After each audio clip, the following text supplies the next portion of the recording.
हम्म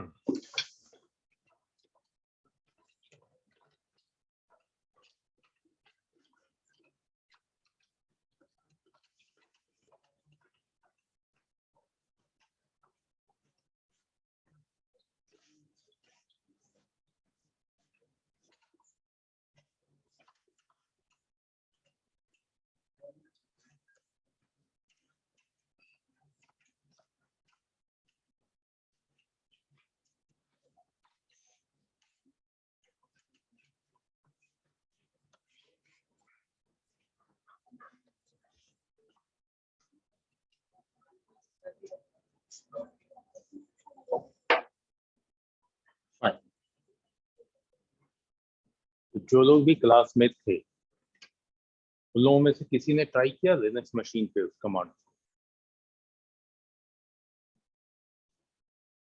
बाकी जो लोग नहीं थे उनके लिए तो नहीं।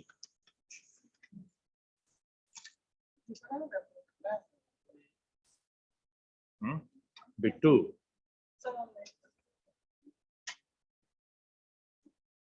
ट्राई तो नहीं किए हैं? याद कर रहे क्या चीज है? दूसरा सब्जेक्ट है सर।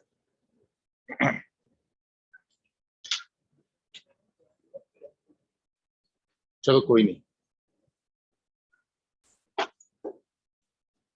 अब देखो तुम्हारा अब जो कमांड्स मुझे दिख रहा है, अब तुम फाइल रिलेटेड कमांड कह रहे हो, तो फाइल रिलेटेड हमने ढेर सारे कमांड्स पढ़े। फाइल को क्रिएट करना, डिलीट करना, एडिट करना, उसी में WC कमांड भी पढ़ा है, उसको मेंशन किया हुआ है। WC जिससे वर्ड, लाइन, कैरेक्टर हम काउंट करते हैं। ठीक है, ये कमांड पढ़ा हुआ है। Just hello hello.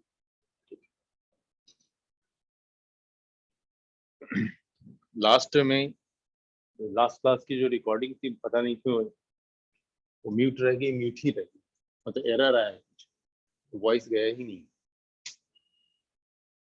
अभी कोई रिस्पॉन्स करने वाला भी नहीं है ना जो बोले कि सर आप म्यूट हो गया है या कुछ भी। फाइन।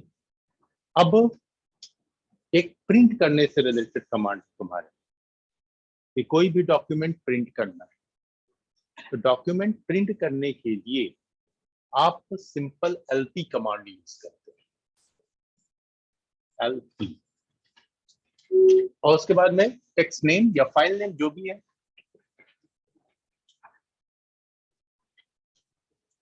ओके, जो भी आपका फाइल नेम हो, फाइल नेम दे डाल दिए, डॉक्यूमेंट प्रिंट। ठीक है,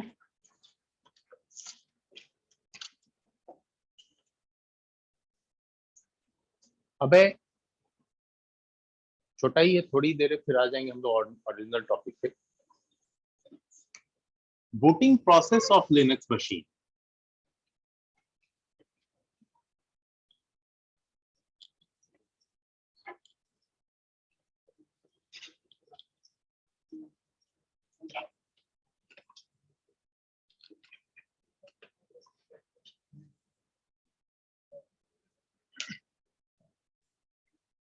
अब देखो लिनक्स के बूटिंग प्रोसेस को, तो ये मैंने स्टार्टिंग में भी आप लोगों को समझाया है कि कोर में हार्डवेयर होता है, हार्डवेयर के ऊपर क्या होता है, कर्नेल होता है, कर्नेल के ऊपर में आपका ऑपरेटिंग सिस्टम होता है, और उस ऑपरेटिंग सिस्टम के ऊपर एप्लीकेशन सॉफ्टवेयर हो भी सकते हैं, नहीं भी हो सकते हैं, एंड उसके ऊपर यूजर होता है। जो आप मेरा नोट्स देखते होंगे तो पहले ही पेज में वो डायग्राम है। ठीक है, अब मैटर आता है कि चलो ठीक है, हमने मशीन पावर ऑन किया, तो पावर ऑन करते ही हमारा जो फॉर्मवेयर यानी हमारा जो बायोस प्रोग्राम है, नो डाउट वो बायोस हिट होता है, और इसके हेल्प से पोस्ट फंक्शन परफॉर्म होता है। ये लिनक्स ऑन हो, विंडोज ऑन हो या मैक ऑन हो, सब में ये कॉमन है। ठीक है, अब जब पोस्ट फंक्शन परफॉर्म हो जाता है तो फिर नेक्स्ट क्या आता है, नेक्स्ट आता है कि ऑपरेटिंग सिस्टम को लोड करना, या लोडिंग या फाइंडिंग, ठीक है। ऑपरेटिंग सिस्टम जब फाइंड होता है तो ओएस से रिलेटेड बहुत सारे प्रोसेसेस होते हैं, सर्विसेज होते हैं, जो डिफॉल्ट सर्विसेज होते हैं वो एग्जीक्यूट करते हैं। फाइन। अब इसी को बोलते हैं सिस्टम कॉल। सिस्टम कॉल, ठीक है। अब जब सिस्टम कॉल होता है तो वैसे केस में कोई भी एक प्रोसेस जो एग्जीक्यूट कर गया, तो जब तक वो एग्जीक्यूट करेगा तब तक उसको कोई दूसरा तो एक्सेस कर नहीं सकता। इसलिए कोई भी प्रोसेस जब हमारा एग्जीक्यूट करता है तो इस प्रोसेस की एक्चुअली में क्लोनिंग होती है, और जो ओरिजिनल प्रोसेस है एज इट इज अपने स्टेज पे रहता है, ठीक है। तो कोई भी प्रोसेस है वो क्लोन बनता है और उसको कुछ हम लोग यूं रिप्रेजेंट करते हैं,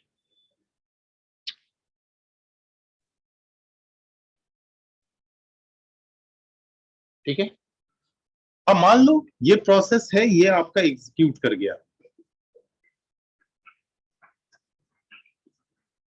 और ये आइडल बैठा रहा, ठीक है। अब अगर फिर से इसी प्रोसेस को, सेम प्रोसेस, सपोज दैट ये 1 है, फिर प्रोसेस 1 को ही रन कराना है, तो फिर ये प्रोसेस 1 जो है P1 प्रोसेस 1 अगेन ये क्लोनिंग करेगा,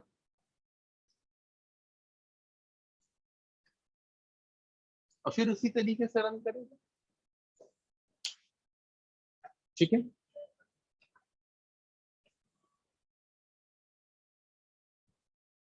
तो ये क्या कहलाता है? Cloning of process.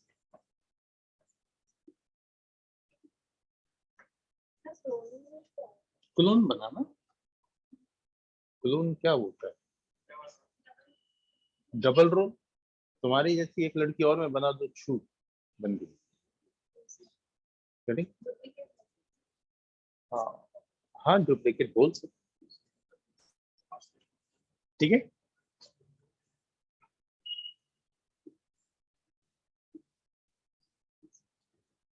फाइन। चलो, प्रोसेस की क्लोनिंग होगी, वो एग्जीक्यूट होगा, लेकिन एग्जीक्यूशन में हमारा सिस्टम इनिशियलाइजेशन होता है कि सिस्टम आखिर इनिशियलाइज कैसे हो, ठीक है।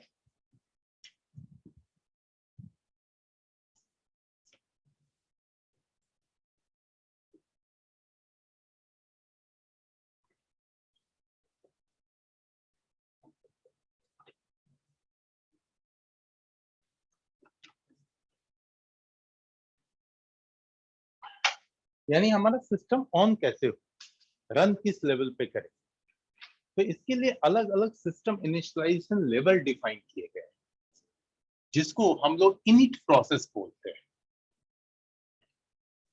INIT, init. क्योंकि यहां से तो प्रोसेस अब एग्जीक्यूट करने को तैयार है, लेकिन वो एग्जीक्यूट का तरीका क्या होगा। तो इनिट प्रोसेस में एक इसके लेवल है। लेवल क्या है? 0, 1, 2, 3, 4, 5, 6, ये 6 लेवल, ठीक है। जो इनिट 0 है, ये इनिट और उसके साथ 0 वैल्यू, ये हॉल्ट करता है सिस्टम को, हॉल्ट लिनक्स के लैंग्वेज में, और ऐसे नॉर्मली समझो तो शट डाउन। इसीलिए मैं इनिट 0 कमांड चलाता हूं और सिस्टम बंद कर देता हूं, ठीक है। उसके बाद अगर कोई इनिट 1 हिट कर देता है तो ये क्या करता है? सिंगल यूजर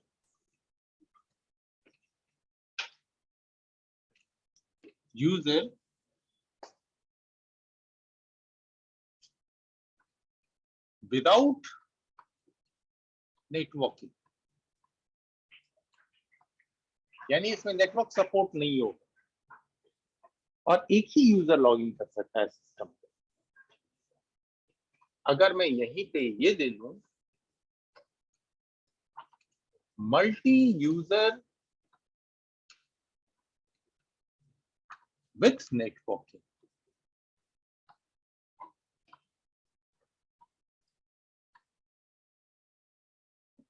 ठीक है।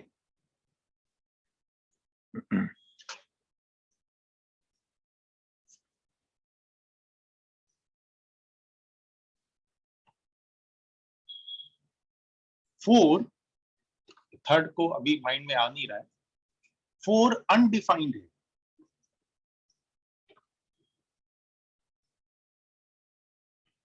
फाइव में GUI है, ग्राफिकल, और सिक्स रिबूट है।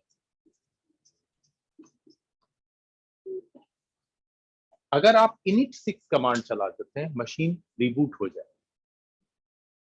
बाय डिफॉल्ट आप लोग हमेशा ग्राफिकल ऑन करते हैं, इसका मतलब वो रन लेवल 5 पे वर्क कर रहा है, सिस्टम इनिशियलाइजेशन लेवल 5 पे, ठीक है। हाँ मैंने लिखा है, कभी रिकॉल नहीं कर पा रहा हूँ, जस्ट याद करता हूँ, कुछ है ऑप्शन यहाँ, सिंगल यूजर विदाउट नेटवर्किंग, ना यहीं पे गड़बड़ है।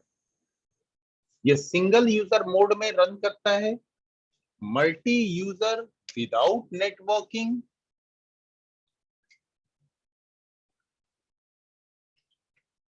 एंड ये मल्टी यूजर विथ नेटवर्किंग।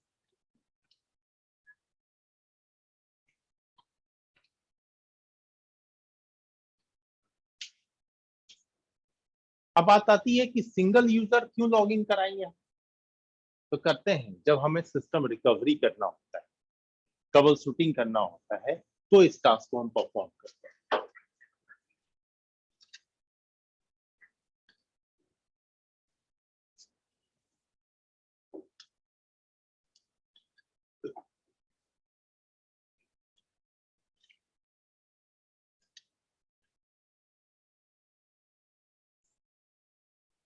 ठीक है, मल्टीपल यूजर लॉगिन करें बट नेटवर्क फैसिलिटी ना हो।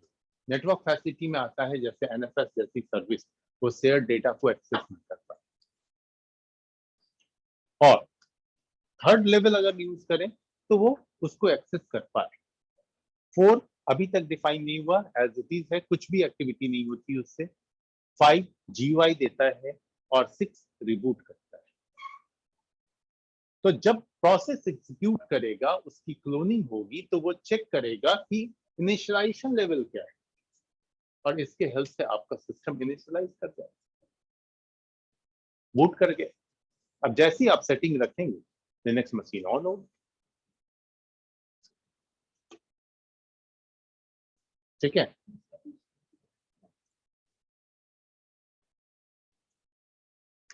और भी कुछ डाउट लगे कभी भी तो पूछिए कि सर ये क्या है, ये क्या है, ठीक है। अब पूछने से पहले थोड़ा खुद से भी ट्राई कीजिए, नोट्स को टर्न कीजिए।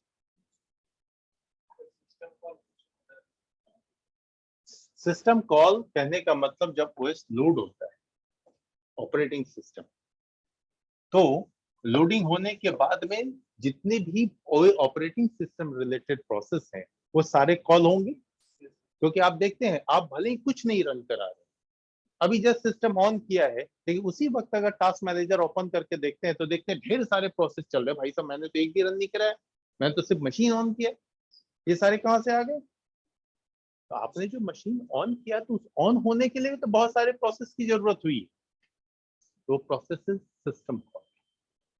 और उसके बाद आप जब मैनुअल एक्टिविटी स्टार्ट करते हैं तो आप अपनी नीड के according system call start.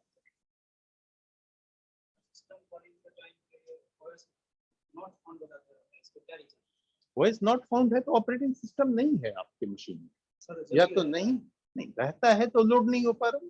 Problem हुआ है मेरे साथ, तो जैसे जैसे मेरा सॉर्ट आउट हो गया, पता नहीं चला कैसे, तो सॉर्ट आउट हो गया, तो इसका सिस्टम, सिंपल सी बात है, ऑपरेटिंग सिस्टम नॉट फाउंड बता रहा है, या तो आपके हार्ड डिस्क का इशू है, या आपका ऑपरेटिंग सिस्टम करप्ट कर गया है, या किसी वजह से कोई कनेक्टिविटी इशू है। कोई तो इश्यू है कि उसको ऑपरेटिंग सिस्टम नहीं मिल रहा है। सिंपल आउट मीनिंग तो इतना ही है कि उसको ऑपरेटिंग सिस्टम नहीं मिल रहा है। अब नहीं मिलने के पीछे बहुत सारे रीजन हो जाते हैं। आपने जैसे तैसे सॉर्ट आउट कर लिया, लेकिन उस जैसे तैसे को अगर याद किए होते तो आपको समझ में आ जाता कि आखिर हुआ क्या था। क्या री इंस्टॉल कर दिया मशीन? ध्यान नहीं है क्या किया? सब तो ठीक।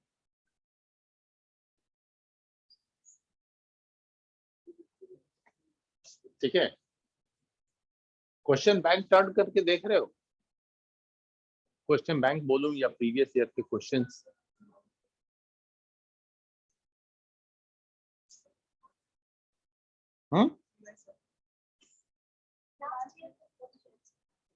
लास्ट ईयर क्वेश्चन है अभी किसी के पास फोन में? हाँ, किसके पास? कोई भी ओपन कर।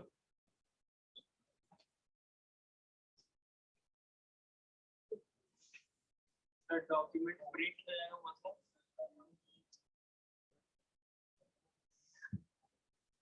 तुम ही कोई डॉक्यूमेंट देते हो, प्रिंट हो जाएगा मतलब क्या कि सॉफ्ट कॉपी हार्ड कॉपी में बदल दो?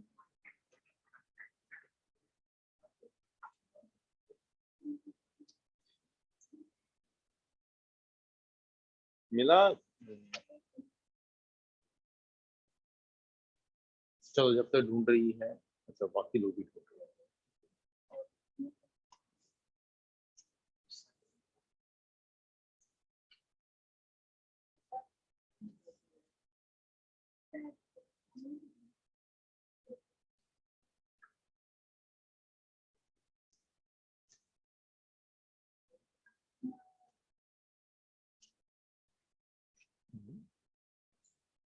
सब एक ही में है क्या तुम्हारा?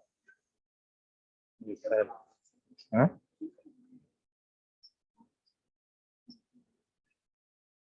तो सारे दूसरे लैंग्वेजेस का। देखो ना, हमको तो कहीं नहीं दिखा, तुमको अगर दिखता है तो बताओ। प्रिंटर पे सी दिखा रहे हो तो आया?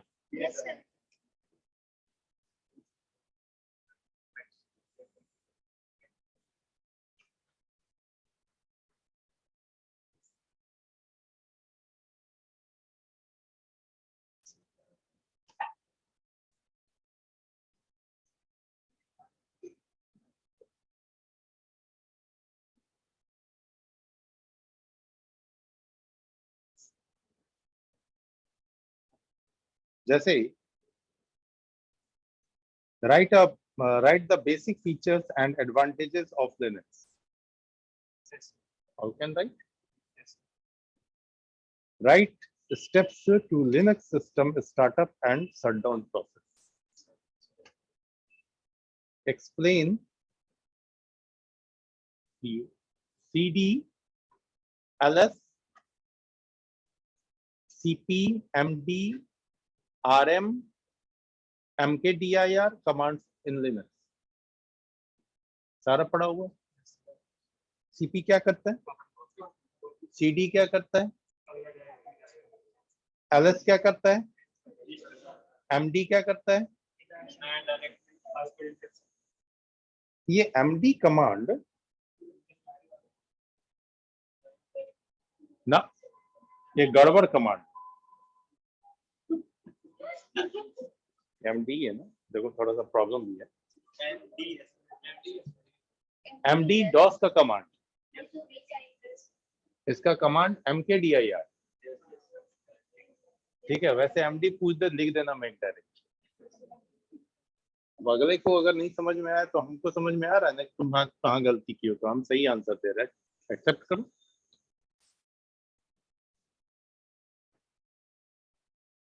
बस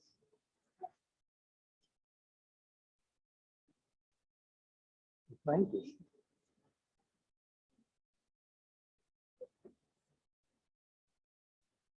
है। ठीक है, इसी तरीके से लगता है किसी सेट के साथ आता है, दो क्वेश्चन एक साथ आते हैं दो पेपर के। अच्छा कोई नहीं, बस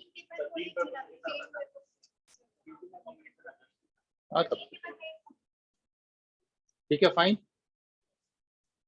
अब अभी हम लोग करेंटली इधर चल क्या रहा था बैच में? सर हम लोग का सीसीआई में ये नहीं हुआ सर, क्या नहीं हुआ? बीटीपी सर, स्पैनिंग ट्री किया वीटीपी नहीं हुआ, वीलैन ट्रंकिंग प्रोटोकॉल। यस, तुमको कैसे पता चला कि नहीं हुआ? हम तो नहीं कर हैं? पढ़ रहे थे, देख रहे थे किस चीज से पढ़ रहे हो तुम? सर, आप पढ़ाते थे सर। हम समझ गए कि कोई और वीडियो देखे हो उस क्लास में कवर हुआ होगा। हाँ, इस क्लास में छूट गया है, वीटीपी नहीं हुआ। बात तो तुम्हारी सही। चलो वीटीपी कवर कर लेते हैं, उसमें क्या। ठीक है, अब वीटीपी को समझने के लिए सबसे पहले तो सिनेरियो समझेंगे। ठीक है, सिनेरियो क्या?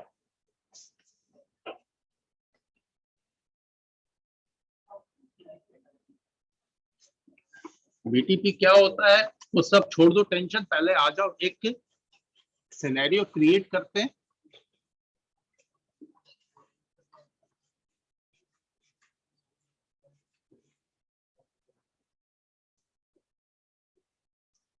मान लो कोई बिल्डिंग है, ठीक है, उस बिल्डिंग पे मल्टीपल फ्लोर हैं और फ्लोर्स पे इस तरीके से स्विचेस लगे।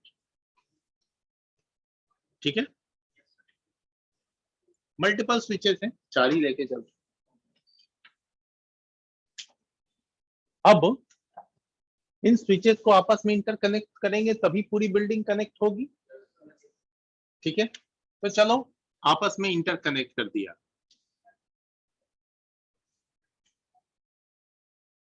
डॉट लाइन यानी क्रॉस ओवर केबल कनेक्ट करने के बाद अब इस नेटवर्क में क्या सीन है कि हर फ्लोर पे वीलैन, अलग अलग नेटवर्क। ठीक है, तो अगर हमने ढेर सारे वीलैन बनाने हैं तो हर स्विच पे जाके हमें वीलैन बनाना पड़ेगा। एग्जाम्पल के लिए यहाँ गए वीलैन 2 बना दिया, 3 बना दिया, यहाँ गए वीलैन 2 बना दिया, 3 बना दिया, यहाँ भी आए वीलैन 2 बना दिया, 3 बना दिया। तो जो 2 वीलैन दिखता है तब तो काम आसान दिखता है, देखिए 10-15 वीलैन हो जाए तो काम मुश्किल दिखने लगेगा। दूसरी बात, हर जगह जाके ये काम करना पड़ेगा। अब इसी में अगर कोई कहता है कि क्या हम एक इस स्विच पे जैसे ही वीलैन 2, 3 बनाए ऑटोमेटिकली बाकी स्विचेस पे बने, ऐसा पॉसिबिलिटी है जिससे वीलैन का मैनेजमेंट सेंट्रलाइज हो जाए। ठीक है, तो इस सेंट्रलाइज मैनेजमेंट के लिए वीटीपी का इस्तेमाल ऐसा है। ठीक है, VTP, वीलैन trunking protocol.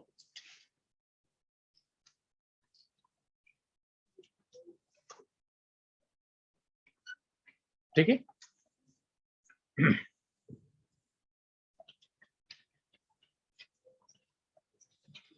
this protocol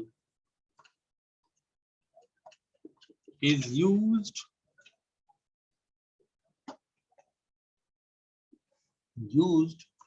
for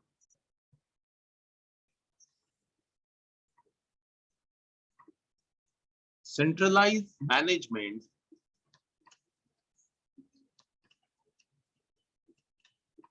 of VLAN।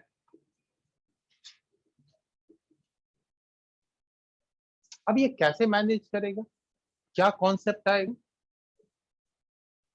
तो इस कॉन्सेप्ट को जब आप देखेंगे तो वीटीपी मोड्स होते हैं अलग अलग। पहला मोड है सर्वर। आपको स्विच को सर्वर मोड में रखना होगा। लेकिन ये server mode default mode, default mode कहने का मतलब बाय डिफॉल्ट स्विचेस सर्वर ही होते हैं सारे के सारे, ठीक है। और इस जगह पे आप VLAN को क्रिएट कर सकते हैं। VLAN can be created and deleted. Server पे VLAN क्रिएट भी हो सकता है, डिलीट भी हो सकता है, मैनेज हो सकता है, रीनेम हो सकता है, जो चाहो वो कर सकते हो सर्वर पे। लेकिन यहीं पे सेकंड मोड होता है client mode.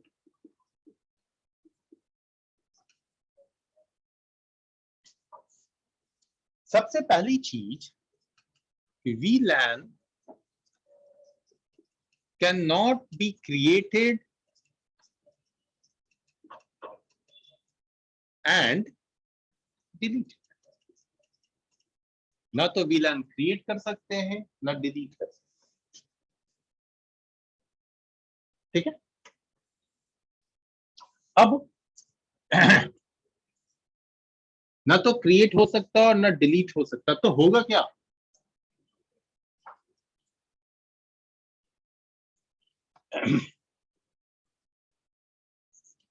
VLAN will be managed as per the configuration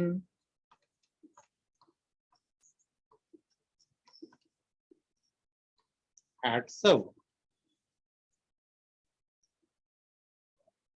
आप सर्वर के ऊपर जो भी VLAN क्रिएट करेंगे या मैनेजमेंट करेंगे उसके अकॉर्डिंग क्लाइंट पे VLAN मैनेज होगा, क्रिएट होगा,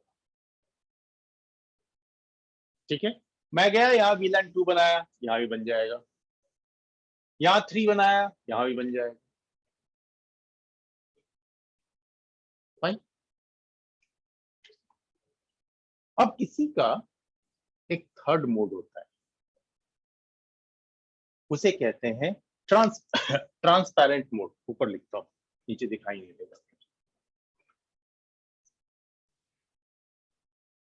स्क्रीन से भी कट रहा है। anyway, third mode.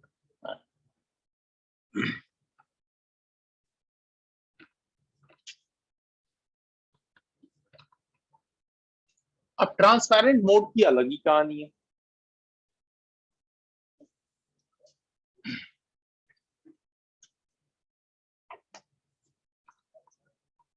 No effect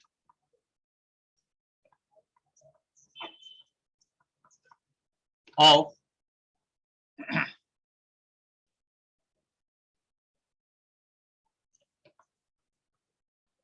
server VLAN configuration। Server पे जो VLAN का कॉन्फ़िगरेशन हो रहा है उसका इसके ऊपर कोई इंपैक्ट नहीं,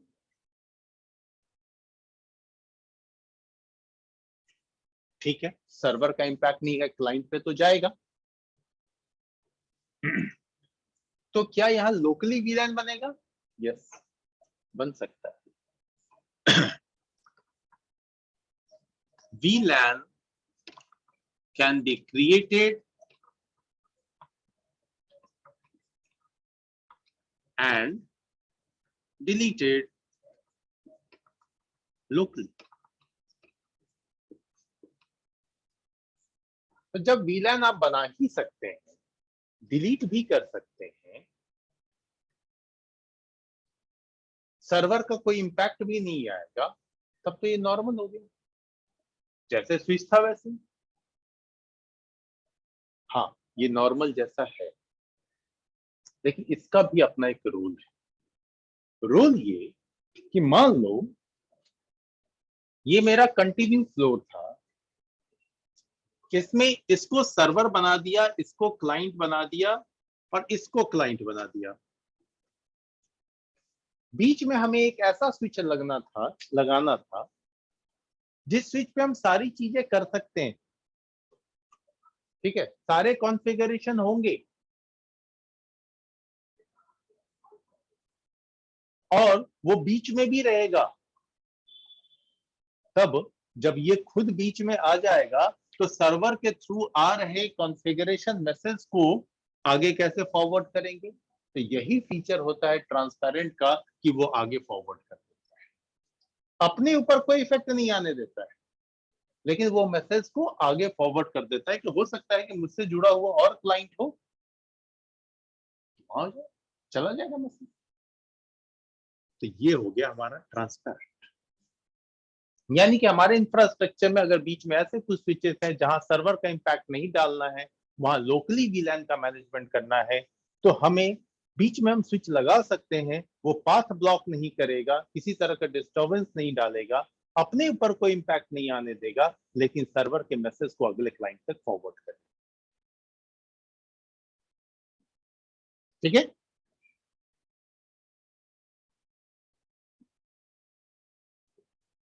क्लियर हो रहा है?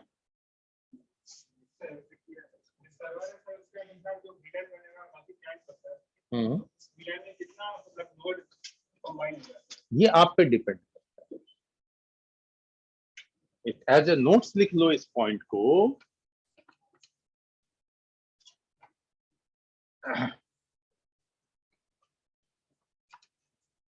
BTP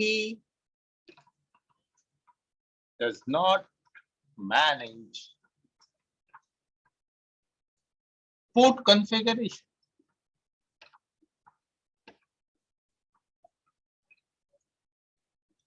ये पोर्ट कॉन्फ़िगरेशन को मैनेज नहीं करता है, पोर्ट आपके ऊपर डिपेंड करता है, आपको हर स्विच पे जाके असाइन करना पड़ेगा पोर्ट। ठीक है,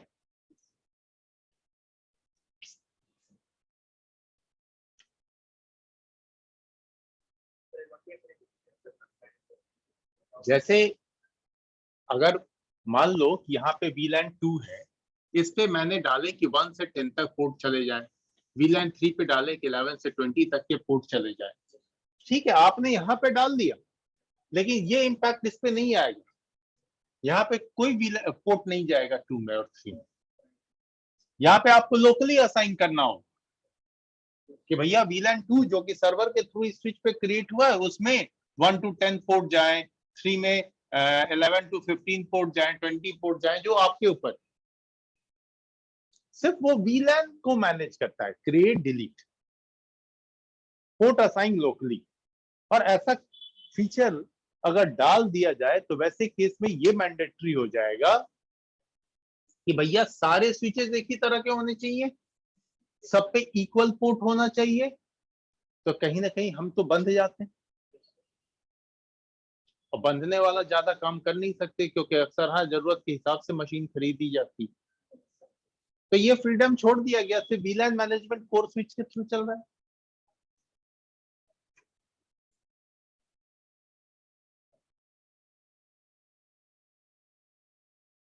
ठीक है,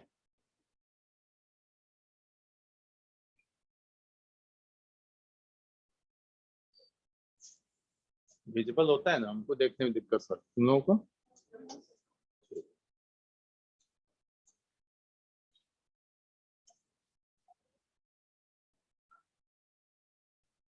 क्लियर?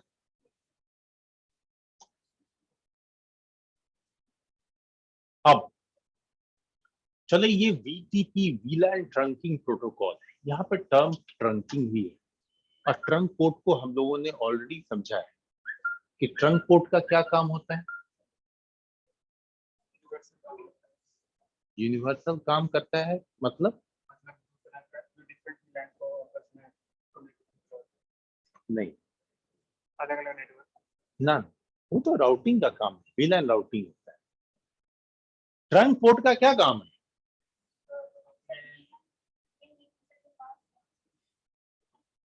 हाँ, अपने पोर्ट से हर VLAN के डेटा राइट। जिस पोर्ट को हम ट्रंक पोर्ट बना देते हैं, उस पोर्ट के थ्रू सारे VLAN के फ्रेम पास कर सकते हैं बाय डिफॉल्ट। ठीक है, सारे VLAN। फ्रेम पास करेंगे और वो खुद किसी VLAN का मेंबर नहीं होगा। ठीक है, अब यहां पे भी ट्रंकिंग रखना पड़ेगा, तभी तो डिफरेंट डिफरेंट VLAN के इंफॉर्मेशन आएंगे जाएंगे। इसलिए ये जहां जहां कनेक्टिविटी हुई है, जिस जिस पॉइंट पे, इस पॉइंट पे, इस पॉइंट पे, इस पॉइंट पे, तो ये जो भी पॉइंट मैंने मार्क किए हैं उन सारे जगह जो भी पोर्ट है वो सारे क्या बन जाएंगे, ट्रंक पोर्ट। ठीक है, ये सारे ट्रंक पोर्ट होंगे, तब VLAN के इंफॉर्मेशन आएंगे जाएंगे। यहीं पे टर्म आता है एक और कि अगर VTP का आप इस्तेमाल करें तो VTP के हेल्प से VTP प्रूनिंग भी कर सकते हैं। ठीक है, अब यहां पे एक टर्म है VTP प्रूनिंग। VTP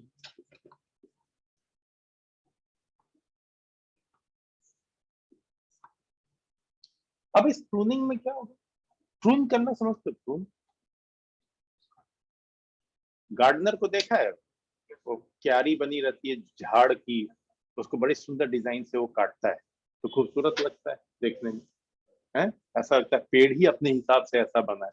ऐसा कुछ है नहीं, उसको तो हमेशा मुंडी काट दिया जा रहा है, शेप दिया जा रहा है, ऐसे हो जाओ ऐसे हो जाओ, तो दैट इज प्रूनिंग, कटिंग। यहाँ पे क्या करते हैं, तो ये फैसिलिटी देता है कि मान लो ये दो स्विचेस हैं आप, और ये दो स्विचेस के बीच में आपस में कनेक्टिविटी है, और यहाँ पे आपको VLAN 2, 3, 4, 5 ऐसे VLAN है। हाँ, यहाँ भी 2, 3, 4, 5 ऐसे VLAN बने हुए हैं। ऐसे केस में अगर यहाँ का पोर्ट ट्रंक पोर्ट है, TP ट्रंक पोर्ट, तो ट्रंक पोर्ट से तो बाय डिफॉल्ट सारे VLAN के फ्रेम जाते हैं, तो इसमें से प्रून कर छाट दो, तो यहां से वो फिल्टर कर सकता है। इस कॉन्सेप्ट में यहां हम एक फिल्टरेशन लगा सकते हैं कि VLAN 3 के फ्रेम को ब्लॉक करो, नहीं है।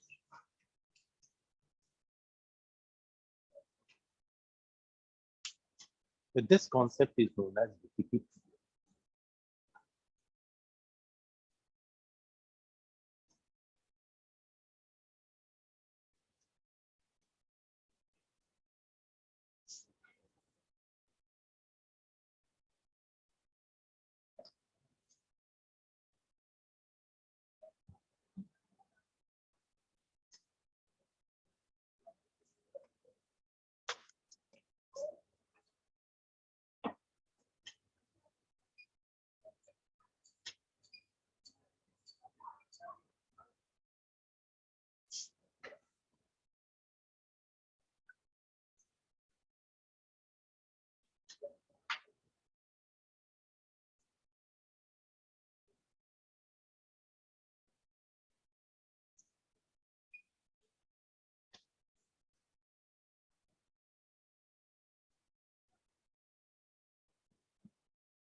Done?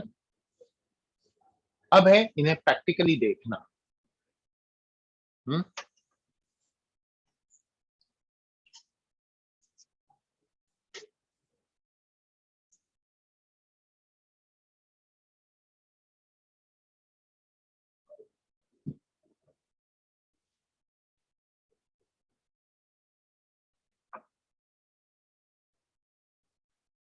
चलो देखते हैं कैसे कराएंगे, कुछ ना कुछ तो पैंडेमिक ने सिखाई दिया है कि कैसे प्रैक्टिकल्स होते हैं।